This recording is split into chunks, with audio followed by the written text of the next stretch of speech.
Huh. Oh, that worked. That was actually a lot smoother than I wanted. Was hoping for. Anyway. All right. I think we're gonna get into this bad boy. We're gonna start building this thing.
little tilting, turning.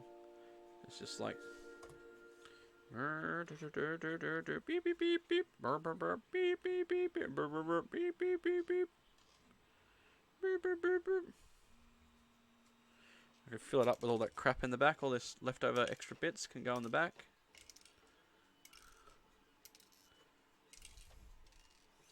And just be all like, special delivery, and just low.